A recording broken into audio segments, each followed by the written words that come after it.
नमस्कार दोस्त, मैं डीआर समझौत। आज हम बात करेंगे जॉइंट पेन, बैक पेन और मसल वीकनेस और जोड़ों का दर्द। आम बात है। रूमेटॉइड आर्थराइटिस, गठिया जिसे हम गठिया भी बोलते हैं, इन सभी विषयों पर आज हम बात करेंगे। फर्स्ट ऑफ ऑल मैं आपको बता देता हूँ कि ये गठिया, जॉइंट पेन, ये समस्या आती क्यों है और किस एज में इसके होने के ज़्यादा कारण है।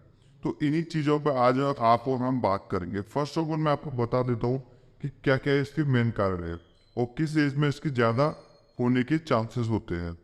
फर्स्ट ऑफ ऑल ये हमें होता क्यों है, क्या क्या चीज़ें, जैसे कि कुछ लोगों के जॉइंट्स में पेन होने स्टार्ट हो जाता है क्योंकि जो दो जॉइंट्स के बीच में फ्लूइड होता है उसका लेवल खत्म हो जाए, जिसकी वजह से क्या आपस में फ्रिक्शन मतलब आपस में रगड़ती है। जब कोई भी चीज़ आपस में टकराएगी पेन होगा। तो इसी प्रकार की समस्या जॉइंट पेन, बैक पेन और आपकी जो गठिया है वो अलग आ जाता है। उसमें क्या आपकी बॉडी के अंदर यूरिक एसिड का प्रोडक्शन बढ़ जाता है।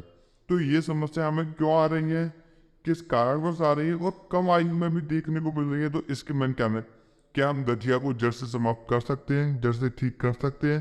तो इन्हीं विषयों पर हम बात करते हैं। तो फर्स्ट ऑफ ऑल मैं आपको बताता हूँ कि बैक पेन होता क्या है। मतलब आपकी जो पीठ में दर्द है वो क्यों हो रहा है, क्या कारण है, क्या इसके देखो बहुत सारे कारण रीजन हो सकते हैं।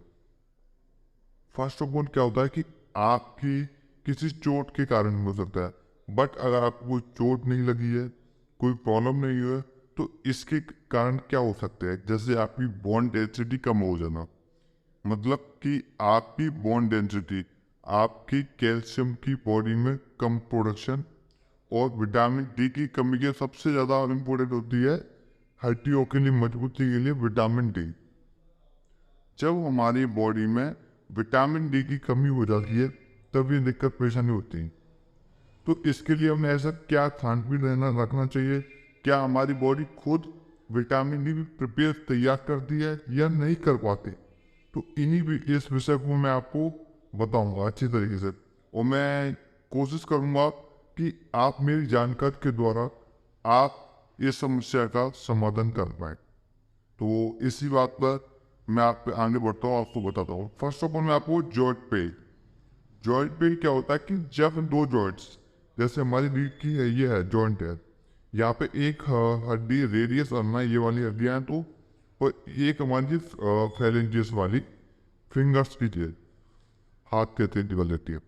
जब इन दोनों के बीच में अगर आप फ्लूइड, ये जो मूवमेंट हो रहा है वो किसकी वजह से हो रहा है कि इसके अंदर एक फ्लूइड है जिसकी वजह से जैसे आपको फ्लूइड डालेंगे तो अच्छे से ये हो रही है। लेकिन जब ये फ्लूइड खत्म हो जाएगा इसके अंदर से तो आपको क्या लगेगा, दोनों हड्डियाँ टकराएंगी।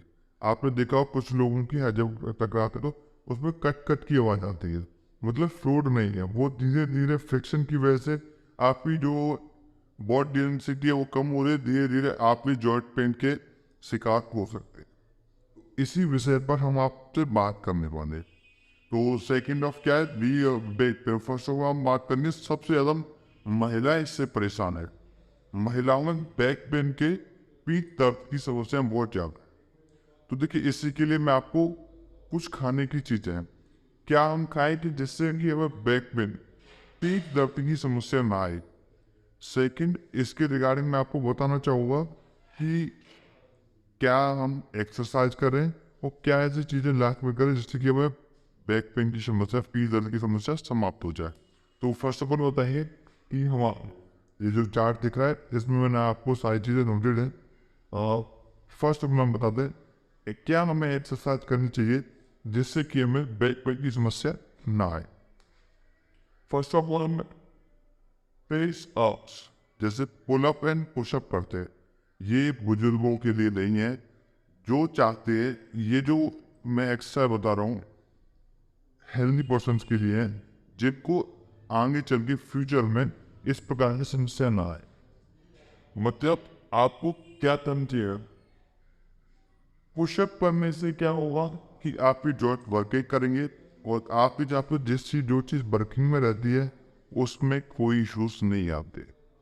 तो इसमें क्या करना, कीप योर बैक एंड बटल Relax and use your arm to twist ups. Simply ये जो आपको चित्र दिख रहा है इस प्रकार आपको करना है। सेकेंड ऑफ आपको करना है डबल नी चेस्ट। अपने दोनों घुटनों को चेस्ट तक लाना है और उसको प्रेस करना है। ये भी आपके जो है जॉइंट्स को मजबूत बनाता है। थोड़ा लंबा स्पाइन स्ट्रेचिंग। आराम से रिलैक्स की पंखा में बैठकर कोई भी चटाई या छोटी चीजें लेकर के रिलैक्स मात्रा में बैठ पाए, इस प्रकार की एक्सरसाइज पे आपको ध्यान दें। एक आपकी हैमस्ट्रिंग स्ट्रेच। ये आपकी क्या होता है कि बैक पेन के लिए बहुत अच्छी होती है, लेकिन बुजुर्ग लोग इसे ना इस्तेमाल करें। ये आपसे एक साथ तो नहीं होगी, धीरे धीरे निरंतर प्रयास से आप कर पाएंगे। और अगर आपको कोई चीज़ समझ में ना आए तो ब्रह्मा सर के कॉन्टेक्ट करें। वहाँ पे मेरा नंबर भी है, नाम भी है, और बाकी में डिस्क्रिप्शन में आपको नाम नंबर आपको प्रोवाइड कर दूँगा, आप मुझसे कॉन्टेक्ट कर सकते हैं कोई भी इससे रिलेटेड जानकारी चाहिए। सेकेंड ऑफ आपको साइड लाइन पोजिशन, मतलब कि आपकी बॉडी को फोल्ड करके साइड लाइन पोजिशन की तरह, like lying on your side, one hand up and one hand right and one hand। इस प्रकार आपको ये इसको इस्तेमाल करना है। एक स्टैंडिंग आर्क, पूरी बॉडी को ओपन करने के लिए पीछे की तरफ मोड़ करके दोनों हैंड्स को अपने हिप पर रखने के बाद स्ट्रेचिंग करना कमर की बैंडेशन। ये भी आपके लिए बहुत ज़्यादा फायदेमंद। ये आपके जॉइंट पेन नहीं होगा। ये आपको 3 से 5 मिनट करनी है, इससे ज़्यादा नहीं करनी है।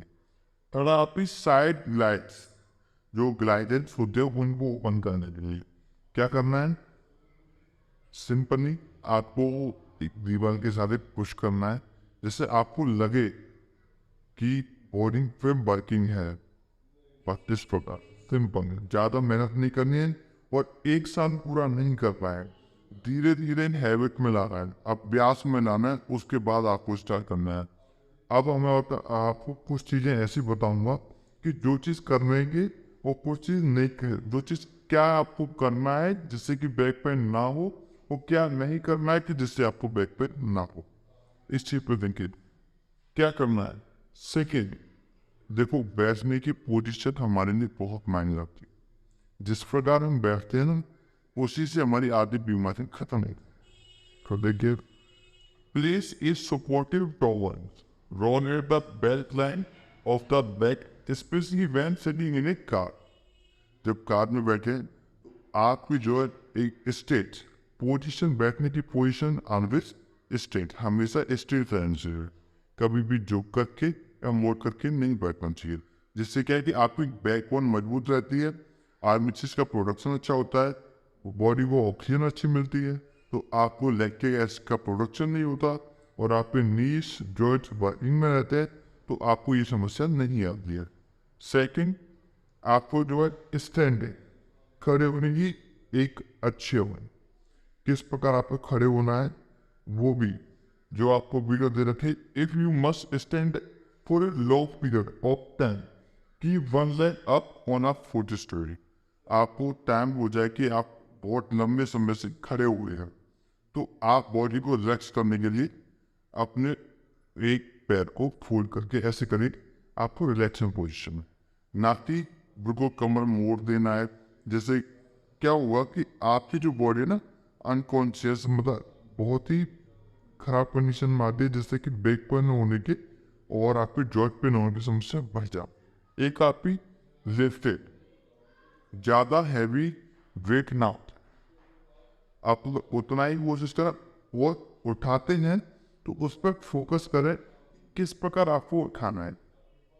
एक अच्छा वे, जैसे कि you the correct lifting that keep your back straight when letting the load have a firm footing. मतलब कि जो आपने बैग उठाया है, जो भी आप हैवी लोडिंग उठा रहे हो, उसकी एक पोजीशन होती है, एक तरीका होता है।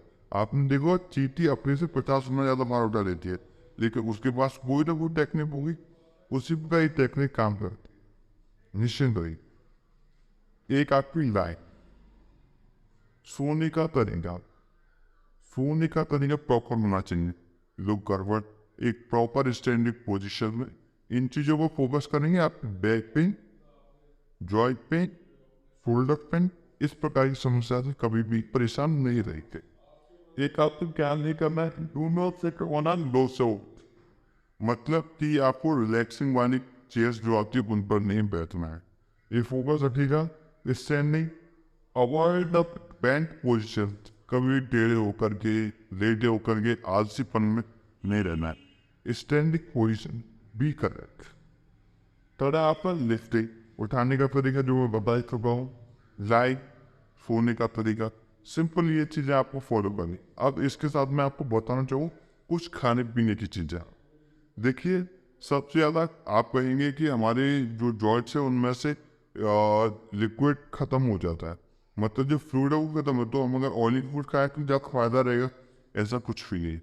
सबसे ज़्यादा जो होता है इसमें सलाद जो होता है आपके, इसका बॉडी में कोई रोल नहीं होता, या आपको कोई एनर्जी प्रोवाइड नहीं कराता, बट इसमें एक आपकी वाटर रिटेंशन पावर होती है, जो आपकी पानी बॉडी में पानी को रिटेन करता है, मतलब इकट्ठा करता है। इसीलिए बोलते हैं ना कि 70% हमारी बॉडी में पानी रहता है, लेकिन अगर वो रहेगा ही नहीं तो प्रॉब्लम्स आएंगी।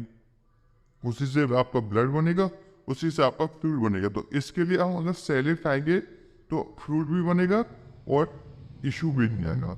सेकंड, जैसे आपको खीरा, ककड़ी, गाजर, इस प्रकार का इस्तेमाल जरूर करिएगा। सेकंड, अब आपको ऑयली फूड नहीं खाना है और आपको हरी सब्जियों का सेवन मोड़ जिसमें कि आपके आयरन हो, कैल्शियम हो, और सबसे बेस्ट जो होता है आपने सन बाथ लेना। जो इस बैन में सन बाथ लेने से क्या होता है कि हमारी बॉडी विटामिन डी को प्रोड्यूस नहीं करती है, जो कि हमें सनलाइट में बाहर ही लेना होता है।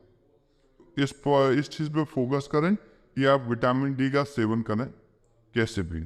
अगर आपको बाई चांस नहीं मिल पाती, आप ऐसे इलाकों में रहते हैं जैसे हिमाचल प्रदेश, जम्मू एंड कश्मीर, तो आपको क्या फोकस करना चाहिए कि आप जो विटामिन डी कैल्शियम फिरोल नाम से आती है, हफ्ते में एक टैबलेट है जो जॉइंट पेन से परेशान है, जिससे कि आपकी विटामिन डी की समस्या, D3 की समस्या खत्म होगी और आपको जॉइंट पेन की समस्या भी समाप्त हो सकती है। इसके अलावा आप खाने पीने में आप पता है ग्रीन वेजिटेबल्स लाइक पालक और मॉर्निंग में फ्रूट्स, इस प्रकार की चीज़ों पर फोकस करें। इसके अलावा अगर कोई भी जानकारी आपको समझ नहीं आई है, आप मुझे कांटेक्ट कर सकते हैं Brahma self care, YouTube, Instagram and Facebook. इसके लिए धन्यवाद।